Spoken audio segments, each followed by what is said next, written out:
Wuthering Heights, published November 24th, 1847. Volume 1, Chapter 9. He entered, vociferating oaths dreadful to hear, and caught me in the act of stowing his son away in the kitchen cupboard. Hareton was impressed with a wholesome terror of encountering either his wild beast's fondness or his madman's rage. For in one he ran a chance of being squeezed and kissed to death, and in the other of being flung into the fire or dashed against the wall, and the poor thing remained perfectly quiet wherever I chose to put him. "There, I've found it out at last," cried Hindley, pulling me back by the skin of the neck like a dog. "By heaven and hell, you've sworn between you to murder that child. I know how it is. Now that you swallow the carving-knife, Nellie, you needn't laugh, for I've just crammed Kenneth, head downmost, in the Black Horse Marsh, and 2 is the same as 1, and I want to kill some of you. I shall have no rest till I do." "I don't like the carving-knife, Mr. Hindley," I answered. "It's been cutting red herrings. I'd rather be shot, if you please." "You'd rather be damned," he said, "and so you shall. No law in England can hinder a man from keeping his house decent, and mine's abominable. Open your mouth." He held the knife in his hand and pushed its point between my teeth, but for my part I was never much afraid of his vagaries. I spat out and affirmed it tasted detestably. I would not take it on any account. "Oh," said he, releasing me, "I see that hideous little villain is not Hareton. I beg your pardon, Nell. If it be, he deserves flaying alive, for not running to welcome me, and for screaming as if I were a goblin. Unnatural cub, come hither. I'll teach thee to impose on a good-hearted, deluded father. Now, don't you think the lad would be handsomer cropped? It makes a dog fiercer, and I love something fierce. Get me a scissors, something fierce and trim. Besides, it's infernal affectation, devilish conceit it is, to cherish our ears. We're asses enough without them. Hush, child, hush. Well, then it is, my darling. Wisht, dry thy eyes. There's a joke. Kiss me, what? It won't? Kiss me, Hareton. Damn thee, kiss me. By God, as if I would rear such a monster. As sure as I'm living, I'll break the brat's neck." Poor Hareton was squalling and kicking in his father's arms with all his might, and redoubled his yells when he carried him upstairs and lifted him over the banister. I cried out that he would frighten the child into fits, and ran to rescue him. As I reached them, Hindley leant forward on the rails and listened to the noise below, almost forgetting what he had in his hands. "Who is that?" he asked, hearing someone approaching the stairs foot. I leaned forward, also, for the purpose of signing to Heathcliff, whose step I recognized, not to come any further, and at the instant when my eyes quitted Hareton, he gave a sudden spring, delivered himself from the careless grasp that held him, and fell. There was scarcely time to experience a thrill of horror before we saw that the little wretch was safe. Heathcliff arrived underneath just at the critical moment. By a natural impulse, he arrested his ascent, and setting him on his feet, looked up to discover the author of the accident. A miser who is parted with a lucky lottery ticket for 5 shillings, and finds next day he has lost in the bargain £5,000, could not show a blanker countenance than he did on beholding the figure of Mr. Earnshaw above. It expressed, plainer than words could do, the intensest anguish at having made himself the instrument of thwarting his own revenge. Had it been dark, I dare say, he would have tried to remedy the mistake by smashing Hareton's skull onto the steps. But we witnessed his salvation, and I was presently below with my precious charge pressed to my heart. Hindley descended more leisurely, sobered and abashed. "It's your fault, Ellen," he said. "You should have kept him out of sight. You should have taken him from me. Is he injured anywhere?" "Injured?" I cried angrily. "If he's not killed, he'll be an idiot. Oh, I wonder his mother does not rise from the grave to see how you use him. You're worse than a heathen, treating your own flesh and blood in that manner." He attempted to touch the child, who, on finding himself with me, sobbed off his terror directly. At the first finger his father laid on him, however, he shrieked again, louder than before, and struggled as if he would go into convulsions. "You shall not meddle with him," I continued. "He hates you. They all hate you, that's the truth. A happy family you'll have, and a pretty state you're come to." "I shall come to a prettier yet, Nellie. laughed the misguided man, recovering his hardness. "At present convey yourself and him away, and hark you, Heathcliff, clear you too, quite from my reach and hearing. I wouldn't murder you tonight unless, perhaps, I set the house on fire, but that's as my fancy goes." While saying this, he took a pint bottle of brandy from the dresser and poured some into a tumbler. "Nay, don't," I entreated. "Mr. Hindley, do take warning. Have mercy on this unfortunate boy, if you care nothing for yourself." "Anyone will do better for him than I shall," he answered. "Have mercy on your own soul," I said, endeavouring to snatch the glass from his hand. "Not I. On the contrary, I shall have great pleasure in sending it to perdition, to punish its maker," exclaimed the blasphemer. "Here's to its hearty damnation." He drank the spirits and impatiently bade us go, terminating his command with a sequel of horrid imprecations, too bad to repeat or remember. "It's a pity he cannot kill himself with drink," observed Heathcliff, muttering an echo of curses back when the door was shut. "He's doing his very utmost, but his constitution defies him. Mr. Kenneth says he would wager his mare that he'll outlive any man on this side of Gimmerton, and go to the grave a hoary sinner, unless some happy chance out of the common course befall him." I went into the kitchen and sat down to lull my little lamb to sleep. Heathcliff, as I thought, walked through to the barn. It turned out afterward that he only got as far as the other side to settle, when he flung himself on the bench by the wall, removed from the fire, and remained silent. I was rocking Hareton on my knee and humming a song that began, "It was far in the night, and the bairnies grad, the mither beneath the mools heard that," when Miss Cathy, who had listened to the hubbub from her room, put her head in and whispered, "Are you alone, Nelly?" "Yes, miss," I replied. She entered and approached the hearth. I, supposing she was going to say something, looked up. The expression of her face seemed disturbed and anxious. Her lips were half asunder as if she meant to speak, and she drew a breath, but it escaped in a sigh instead of a sentence. I resumed my song, not having forgotten her recent behaviour. "Where's Heathcliff?" she said, interrupting me. "About his work in the stable," was my answer. He did not contradict me. Perhaps he had fallen into a doze. There followed another long pause, during which I perceived a drop or two trickle from Catherine's cheeks to the flag. Is she sorry for her shameful conduct? I asked myself. That'll be a novelty, but she may come to the point as she will. I shan't help her. No, she felt small trouble regarding any subject save her own concerns. "Oh dear," she cried at last, "I am very unhappy." "A pity," observed I. "You're hard to please. So many friends and so few cares, and can't make yourself content." "Nelly, will you keep a secret for me?" she pursued, kneeling down by me, and lifting her winsome eyes to my face with that sort of look which turns off bad temper, even when one has all the right in the world to indulge it.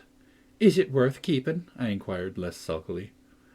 "Yes, and it worries me, and I must let it out. I want to know what I should do. Today, Edgar Linton asked me to marry him, and I've given him an answer. Now, before I tell you whether it was consent or denial, you'll tell me which it ought to have been."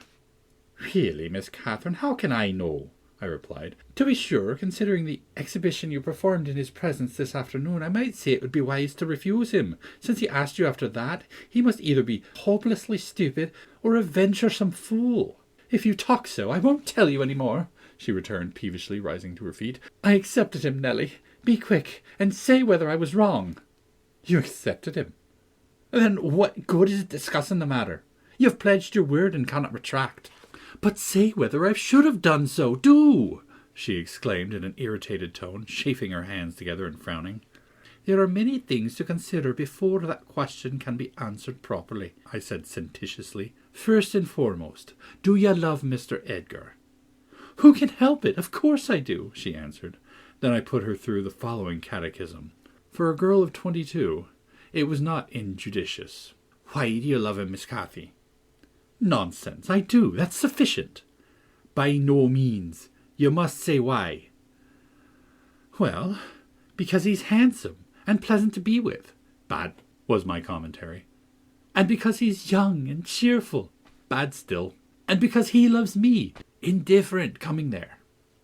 and he will be rich, and I shall like to be the greatest woman of the neighbourhood, and I shall be proud of having such a husband.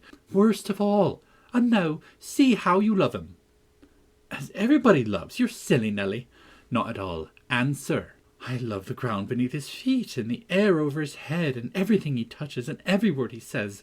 I love all his looks, and all his actions, and him entirely, and altogether. There now. And why? Nay, you are making a jest of it. It is exceedingly ill-natured. It's no jest to me, said the young lady, scowling and turning her face to the fire. I'm very far from jesting, Miss Catherine, I replied. You love Mr. Edgar because he's handsome, and young, and cheerful, and rich, and he loves you. The last, however, goes for nothing. You would love him without that, probably. And with it you wouldn't, unless he possessed the 4 former attractions. No, to be sure not. I should only pity him, hate him, perhaps, if he were ugly and a clown. But there are several other handsome, rich young men in the world, handsomer possibly and richer than he is. What should hinder you from loving them? If there be any, they are out of my way. I've seen none like Edgar.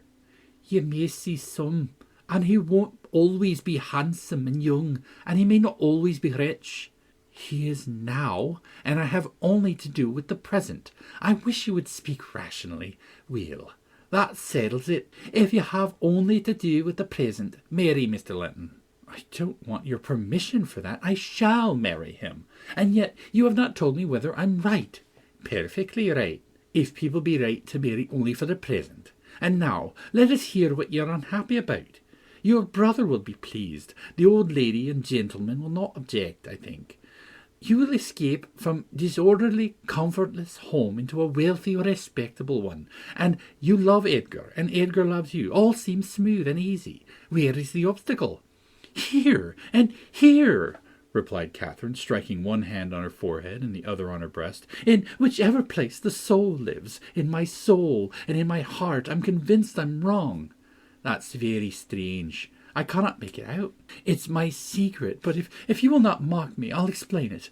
I can't do it distinctly, but I'll give you a feeling of how I feel. She seated herself by me again. Her countenance grew sadder and graver, and her clasped hands trembled. Nelly, do you never dream queer dreams? She said, suddenly, after some minutes' reflection. Yes, now and then, I answered. And so do I. I've dreamed in my life dreams that have stayed with me ever after and changed my ideas. They've gone through and through me like wine through water and altered the colour of my mind. And this is one. I'm going to tell it. But take care not to smile at any part of it. Oh, don't, Miss Catherine, I cried. We're dismal enough without you conjuring up ghosts and visions to perplex us. Come, be merry and like yourself. Look, at little Hareton, he's dreaming, nothing dreary. How sweetly he smiles in his sleep. Yes, and how sweetly his father curses in his solitude. You remember him, I dare say, when he was just such another as that chubby thing, nearly as young and innocent. However, Nelly, I shall oblige you to listen. It's not long, and I have no power to be merry tonight. I won't hear it, I repeated hastily. I was superstitious about dreams then, and still am, and Catherine had an unusual gloom in her aspect that made me dread something from which I might shape a prophecy and foresee a fearful catastrophe. She was vexed, but she did not proceed. Apparently taking up another subject, she recommenced in a short time. If I were in heaven, Nelly, I should be extremely miserable. Because you are not fit to go there, I answered. All sinners must be miserable in heaven. But it is not for that. I dreamt once that I was there. I tell you I won't hearken to your dreams, Miss Catherine. I'll go to bed, I interrupted again. She laughed and held me down, for I made a motion to leave my chair. This is nothing, cried she. I was only going to say that heaven did not seem to be my home, and I broke my heart with weeping to come back to earth, and the angels were so angry they flung me out into the middle of the heath and on top of Wuthering Heights, where I woke, sobbing for joy. That will do to explain my secret, as well as the other. I have no more business to marry Edgar Linton than I have to be in heaven. And if the wicked man in there had not brought Heathcliff so low, I shouldn't have thought of it. It would degrade me to marry Heathcliff now, so he shall never know that I love him, and that not because he's handsome, Nelly, but because he's more myself than I am. Whatever our souls are made of, his and mine are the same, and Linton's is as different as a moonbeam from lightning, or frost from fire. Ere this speech ended, I became sensible of Heathcliff's presence. Having noticed a slight movement, I turned my head and saw him rise from the bench and steal out noiselessly. He had listened till he heard Catherine say it would degrade her to marry him, and then he stayed to hear no further. My companion, sitting on the ground, was prevented by the back of the settle from remarking his presence or departure, but I started and bade her to hush. "Why?" she asked, gazing nervously round. "Joseph is here," I answered, catching, opportunely, the roll of his cartwheels up the road, "and Heathcliff will come in with him. I'm not sure whether he were not at the door this moment." "Oh, he couldn't overhear me at the door," she said. "Give me Hareton while you get the supper, and when it's ready ask me to sup with you. I want to cheat my uncomfortable conscience and be convinced that Heathcliff has no notion of these things. He has not, has he? He does not know what being in love is." "I see no reason that he should not know as well as you," I returned. And if you are his choice, he'll be the most unfortunate creature that ever was born.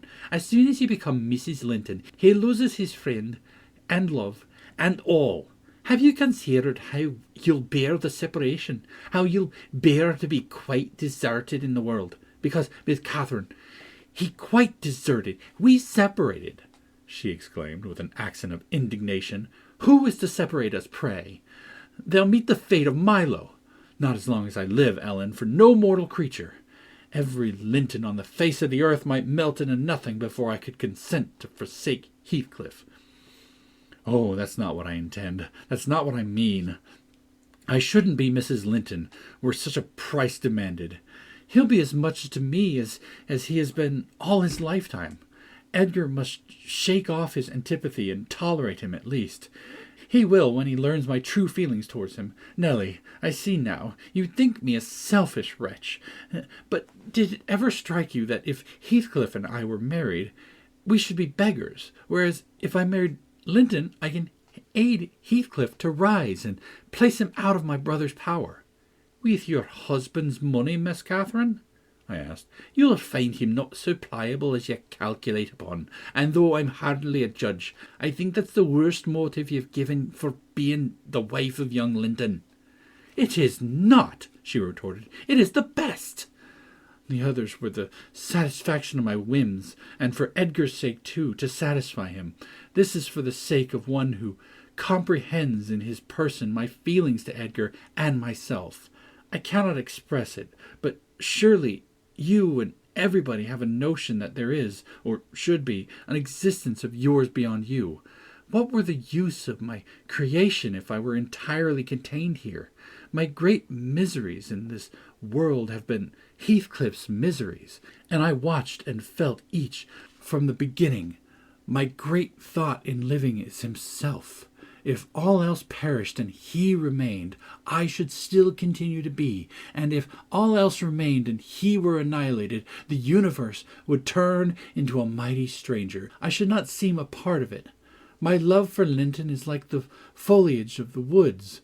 Time will change it, I'm well aware, as winter changes the trees. My love for Heathcliff resembles the eternal rocks beneath, a source of little visible delight, but necessary.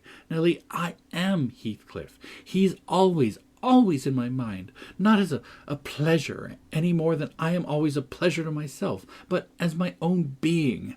So don't talk of our separation again. It is impracticable, and—" She paused and hid her face in the folds of my gown, but I jerked it forcibly away. I was out of patience for her folly. "If I can make any sense of your nonsense, miss," I said, "it only goes to convince me that you are ignorant of the duties you undertake in marrying, or else that you are a wicked, unprincipled girl.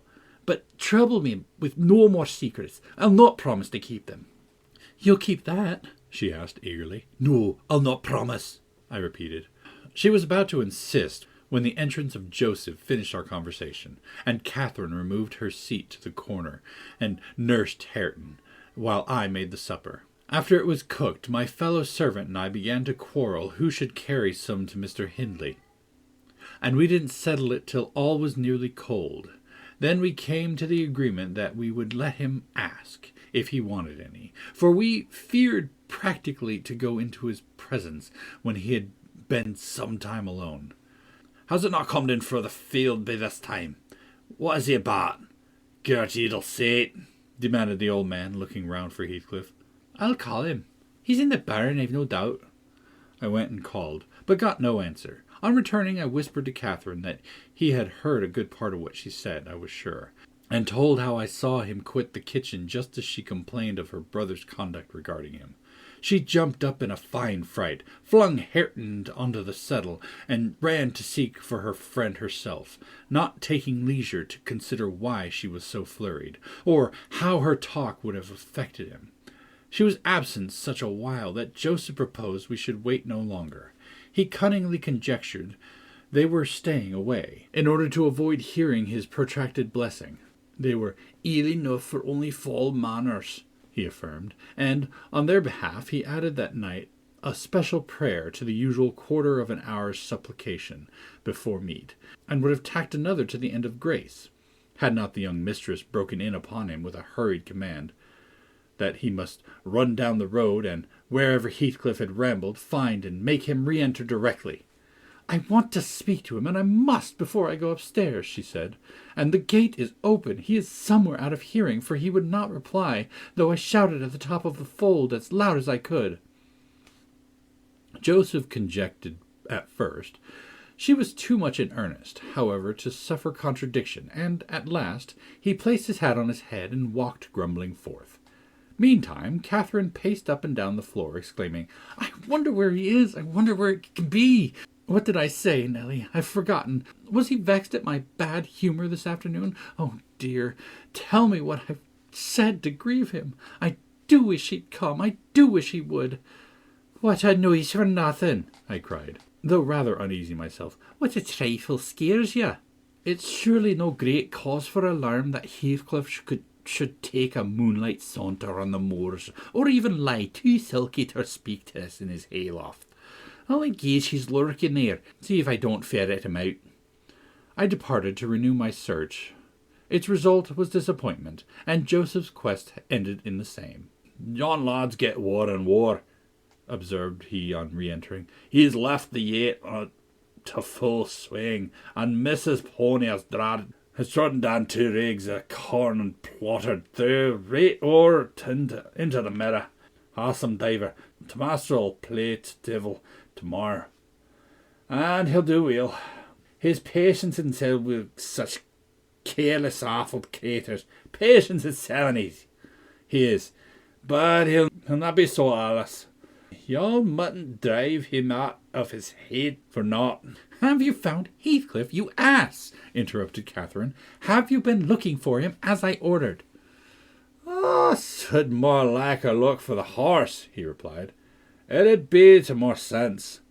But I can look for neither a horse nor a man on a night like this, as black as the chimbley. And Heathcliff's not the chap to come at my whistle. Happen to be less hard of hearing with ye." It was a very dark evening for summer. The clouds appeared inclined to thunder, and I said we had better all sit down. The approaching rain would be certain to bring him home without further trouble. However, Catherine would not be persuaded into tranquillity. She kept wandering to and fro from the gate to the door in a state of agitation which permitted no repose, and at length took up a permanent situation on one side of the wall near the road, where, heedless of my expostulations and the growling thunder and the great drops that began to plash around her, she remained, calling at intervals, and then listening, and then crying outright. She beat Hareton, or any child, at a good, passionate fit of crying. About midnight, while we still sat up, the storm came rattling over the heights in full fury. There was a violent wind as well as a thunder, and either one or the other split a tree off at the corner of the building. A huge bough fell across the roof, and knocked down a portion of the east chimney stack, sending a clatter of stones and soot into the kitchen fire. We thought a bolt had fallen in the middle of us, and Joseph swung onto his knees, beseeching the Lord to remember the patriarchs Noah and Lot, and, as in former times, spare the righteous, though he smote the ungodly. I felt some sentiment that it must be a judgment on us also. The Jonah, in my mind, was Mr. Earnshaw, and I shook the handle of his den that I might ascertain if he were yet living. He replied audibly enough, in a fashion which made my companion vociferate more clamorously than before, that a wide distinction might be drawn between saints like himself and sinners like his master. But the uproar passed away in 20 minutes, leaving us all unharmed, excepting Cathy, who got thoroughly drenched for her obstinacy in refusing to take shelter, and standing bonnetless and shawlless to catch as much water as she could with her hair and clothes. She came in and lay down on the settle, all soaked as she was, turning her face to the back and putting her hands before it. "Well, miss," I exclaimed, touching her shoulder, "you're not bent on getting your death, are you? Do you know what o'clock it is? 12:30. Come to bed. There's no use waiting any longer on that foolish boy. He'll be gone to Gimmerton, and he'll stay there now. He guesses we shouldn't wake for him till this late hour. At least, he guesses that only Mr. Hindley would be up, and he'd rather avoid having the door opened by the master." Nay, he's not at Gimmerton," said Joseph. "Oz never wonder, but he's at the bottom of a bog-hole. This visitation weren't for naught, and I would have you look at that, miss. You might be the next. Thank heaven, for all works together for good to them as is chosen, and picked it fro the rubbish. You know what the Scripture says." And he began quoting several texts, referring us to the chapters and verses where we might find them. I, having vainly begged the wilful girl to rise and remove her wet things, left him preaching and her shivering, and betook myself to bed with little Hareton, who slept as fast as if every one had been sleeping around him. I heard Joseph read on a while afterwards. Then I distinguished his slow step on the ladder, and then I dropped to sleep. Coming down somewhat later than usual, I saw, by the sunbeams piercing the chinks in the shutters, Miss Catherine was seated near the fireplace. The house door was ajar, too. Light emerged from its unclosed windows. Hindley had come out and stood on the kitchen hearth, haggard and drowsy. "What ails you, Cathy?" he was saying when I entered. "You look as dismal as a drowned whelp. Why are you so damp and pale, child?" "I've been wet," she answered reluctantly, "and I'm cold, that's all." "Oh, she is naughty," I cried, perceiving the master to be tolerably sober. "She's got steeped in the shower of yesterday evening, and there she has sat the night through, and I couldn't prevail on her to stir." Mr. Earnshaw stared at us in surprise.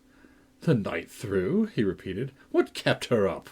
Not fear of the thunder, surely? That was over hours since." Neither of us wished to mention Heathcliff's absence as long as we could conceal it, so I replied I didn't know how she took it onto her head to sit up, and she said nothing. The morning was fresh and cool. I threw back the lattice, and presently the room filled with sweet scents from the garden, but Catherine called peevishly to me. "Ellen, shut the window. I'm starving." And her teeth chattered as she shrunk closer to the almost extinguished embers. "She's ill," said Hindley, taking her wrist. "I suppose that's the reason she would not go to bed. Damn it! I don't want to be troubled with more sickness here. What took you into the rain?"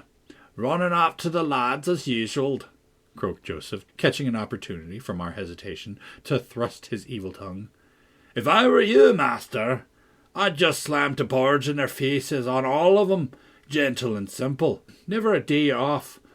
But yon cat Linton comes sneaking hither, and Miss Nelly, she's a fine lass. She sits and watching for you in the kitchen, and as you're in at one door, he's at another, and then our grand lady goes a courting off her side.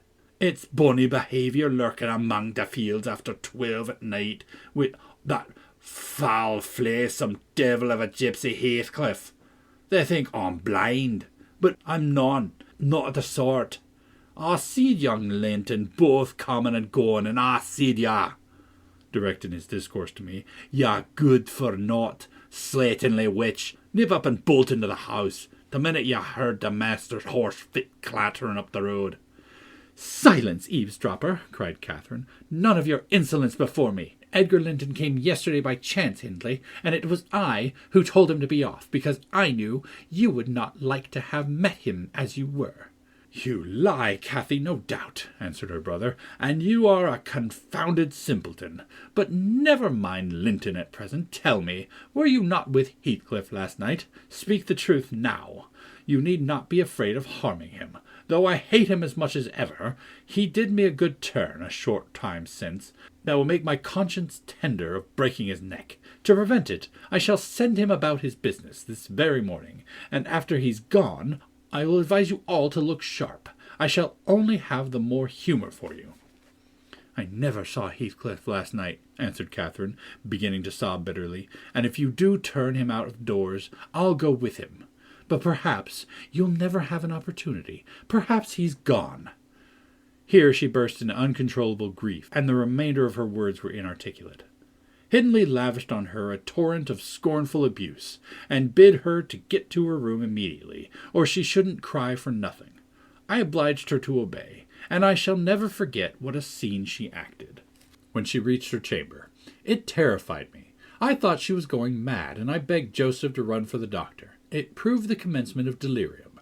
Mr. Kenneth, as soon as he saw her, pronounced her dangerously ill. She had a fever. He bled her, and he told me to let her live on whey and water gruel, and take care she did not throw herself downstairs or out of the window.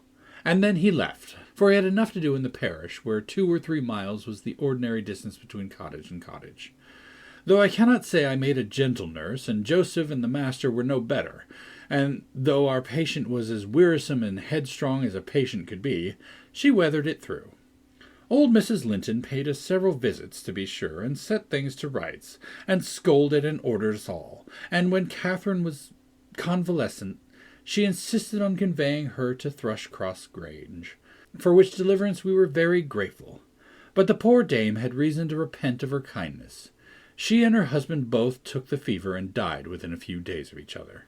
Our young lady returned to us, saucier and more passionate and haughtier than ever. Heathcliff had never been heard of since the evening of the thunderstorm, and, one day, I had the misfortune, when she had provoked me exceedingly, to lay the blame of his disappearance on her, where indeed it belonged, as well she knew. From that period, for several months, she ceased to hold any communication with me, save in the relation of a mere servant. Joseph fell under a ban also. He would speak his mind, and lecture her all the same as if she were a little girl, and she esteemed herself a woman, and our mistress, and thought that her recent illness gave her a claim to be treated with consideration. Then the doctor had said that she would not bear crossing much. She ought to have her own way, and it was nothing less than murder in her eyes for anyone to presume to stand up and contradict her. From Mr. Earnshaw and his companions she kept aloof, and tutored by Kenneth, and serious threats of a fit that often attended her rages, her brother allowed her whatever she pleased to demand, and generally avoided aggravating her fiery temper. He was rather too indulgent in humouring her caprices, not from affection, but from pride. He wished earnestly to see her bring honour to the family by an alliance with the Lintons, and as long as she left him alone, she might trample us like slaves for aught he cared. Edgar Linton, as multitudes have been before and will be after him, was infatuated, and believed himself the happiest man alive on the day he led her to Gimmerton Chapel, 3 years subsequent to his father's death. Much against my inclination, I was persuaded to leave Wuthering Heights and accompany her here. Little Hareton was nearly 5 years old, and I had just begun to teach him his letters. We made a sad parting, but Catherine's tears were more powerful than ours. When I refused to go, and when she found her entreaties did not move me, she went lamenting to her husband and her brother. The former offered me munificent wages. The latter ordered me to pack up. He wanted no women in his house, he said, now that there was no mistress. And as to Hareton, the curate should take him in hand by and by. And so I had but one choice left, to do as I was ordered. I told the master he got rid of all decent people, only to run to ruin a little faster. I kissed Hareton good-bye, and since then he has been a stranger, And it's very queer to think, but I've no doubt he has completely forgotten all about Ellen Dean, and that he was ever more than all the world to her, and she to him. At this point in the housekeeper's story, she chanced to glance toward the timepiece over the chimney, and was in amazement on seeing it, the minute hand, measure 1:30. She would not hear of staying a second longer. In truth, I felt rather disposed to defer the sequel of her narrative, myself.